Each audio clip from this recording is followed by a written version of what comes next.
રામ રામેતિ રામેતિ રમે રામે મનોરમે સહસ્રનામ તત્તુલ્યમ રામ નામ વરાનને નમો નમઃ. તમારા બધાનું સ્વાગત કરું છું આધ્યાત્મિક મહાશક્તિમાં. ખરા અર્થમાં બે નામનો વિચાર કરીએ, સુગ્રીવ અને વાલી. આ બંને નામો રામાયણના પાત્રો છે અને એમનેમ ખાલી નામ સાથેની જગ્યાએ એકલા શબ્દના અર્થને વિચાર કરીએ તો સુગ્રીવ, જેની ગ્રીવા, જેની ગરદન સુયોગ્ય છે. પણ અહીંયા પ્રશ્ન એ થાય છે કે ભગવાન રામે સુગ્રીવને કેમ સ્વીકાર્યો, વાલીને કેમ નહીં? ખરેખર તો બળ એમાં વધારે છે, ખરેખર તો રાજનીતિ એની પાસે સૌથી વધારે છે. એની પાસે તો એવું વરદાન છે કે જે શત્રુ એમની સામે આવે છે એની અડધી શક્તિ તો એ પોતાના શરીરમાં ખેંચી શકે છે. એટલે વિજેતા તો એ જ થવાના છે. તો પછી રામજીએ આવો નિર્ણય કેમ લીધો હશે કે સુગ્રીવ મારા નજીક રહેશે, વાલી નહીં? અને વધ પણ વાલીનો કર્યો.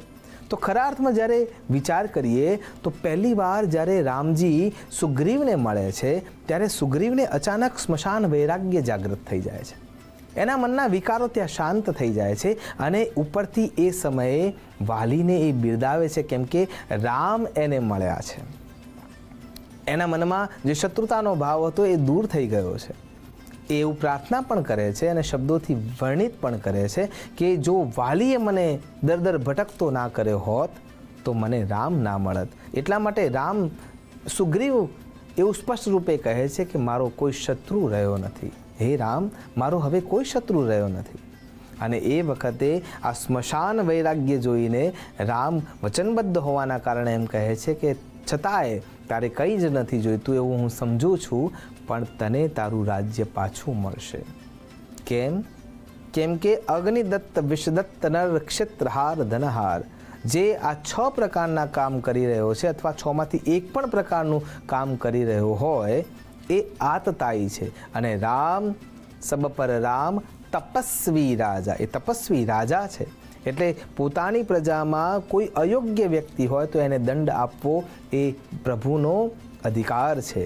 અને એ હેતુથી જેને કોઈ અન્ય વ્યક્તિની પત્નીને આતતાત રૂપે હરાવી લીધી છે અથવા હરી લીધી છે અથવા એને ઉપાડી લીધી છે તો એ આતતાઈનું લક્ષણ છે અને એટલા માટે એનો નાશ થવો જરૂરી છે. એ હેતુથી પણ ભગવાન એને મારવા માટે તૈયાર થાય છે. અને પ્રજામાં કોઈ પણ રાજ્ય ગાદી ઉપર બેઠું હોવા છતાંય જો કલુષિત કામ કરતું હોય તો એનો નાશ કરવો એ પરમ રાજાનું કર્તવ્ય છે. અને રામ પરમ રાજવી છે અને એટલા માટે એ વાલીને મારવા માટે તૈયાર થાય છે કેમ કે એમને અન્ય વ્યક્તિની સ્ત્રીનું હરણ કર્યું છે. અને જ્યારે વાલીને મારે છે, આ જે ઘટના છે એ ઘટના જો આધ્યાત્મની દ્રષ્ટિએ વિચાર કરીએ તો બંનેના અર્થ બદલાઈ જાય છે. સુગ્રીવ કેમ રામને વાલો છે અને વાલીને કેમ એ દમિત કરીને નાશ કરે છે, એના પાછળનું જો કારણ વિચારીએ તો ખૂબ સ્પષ્ટતાથી એનો જવાબ મળે છે અધ્યાત્મની દ્રષ્ટિએ. ઘટના આટલી જ છે કે એ સમયે સુગ્રીવને સ્મશાન વૈરાગ્ય જાગ્યો છે અને છતાંય રામ એમ કહે છે કે વાલીનો નાશ થવો જરૂરી છે. એનો અર્થ ક્યાંક બદલાય છે. ખરા અર્થમાં જો સુગ્રીવ શબ્દનો અર્થ લેવા જઈએ તો એવી ગ્રીવા જે ઉર્ધ્વગામી બની છે, સુયોગ્ય અને સુડોળ બની છે. પણ એ સુડોળ ગ્રીવા એમનેમ નથી બની. પંચ પ્રાણ છે, પ્રાણ, અપાન, વ્યાન, ઉદાન અને સમાન. તો જે સુગ્રીવ છે એ સુગ્રીવ ખરેખર ઉદાન વાયુ છે અને જે વાલી છે એ અપાન વાયુ છે. અને એ અપાન વાયુ એ અધોગામી છે, ભોગ વસ્તુઓ તરફ લઈ જનાર વાયુ છે જેનું સ્થાન શરીરના નાભીથી નીચેના સ્થાનોમાં રહેલું છે. અને જે ઉદાન વાયુ છે, જે સુગ્રીવ છે, એનું સ્થાન હૃદય ભાગથી કંઠ ભાગ સુધી અને ધીરે ધીરે એ ઉર્ધ્વગામી થઈને બ્રહ્મરંધ્ર સુધી પહોંચવાનું કામ કરે છે. એટલે જો આ અર્થને સમજવા જઈએ તો સુગ્રીવ એ છે જે ધીરે ધીરે ઉર્ધ્વગામી બની રહ્યા છે. વિચાર કરો સુગ્રીવના દાખલાથી કે જ્યારે અંગદને સોંપી દેવામાં આવે છે ત્યારે વાલી એમ કહે છે કે મારો પુત્રનું હવે તારે દેખરેખ રાખવાની છે, ત્યારે એને કોઈ પણ જાતનો પક્ષપાત કર્યો નથી.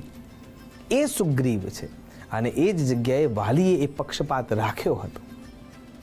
એટલા માટે થઈને એ ભોગ્ય વસ્તુઓ તરફ જતી વ્યવસ્થા છે. એટલે જે ઉદાન વાયુ છે એ હંમેશા ઉર્ધ્વગામી બને છે ને જે અપાન વાયુ છે એ હંમેશા અધોગામી બને છે. અને હૃદયમાં કોણ રહ્યું છે, મસ્તિષ્કના અંદર કોણ રહ્યું છે, વિચારોમાં કોણ રહ્યું છે? તો કેવલ રામ. જેની પાસે ઉદાન વાયુ ઉપર વધતો જાય છે, જે પોતાની તપશ્ચર્યામાં ઉત્તમતા પ્રાપ્ત કરે છે, એના મિત્ર રામ બને છે. અને જેના મિત્ર આત્મા રામ હોય એ ક્યારેય અધોગામી વિચારી શકે નહીં. અને જ્યારે વાલી પાસે એ અધોગામિતા છે, વાલી પાસે શારીરિક સૌષ્ઠવ ખૂબ જ હતું, વરદાનિક સૌષ્ઠવ પણ ખૂબ જ હતું. એનાથી આગળ પોતે તપશ્ચર્યા કરીને વરદાન પ્રાપ્ત કરી ચૂક્યા હતા.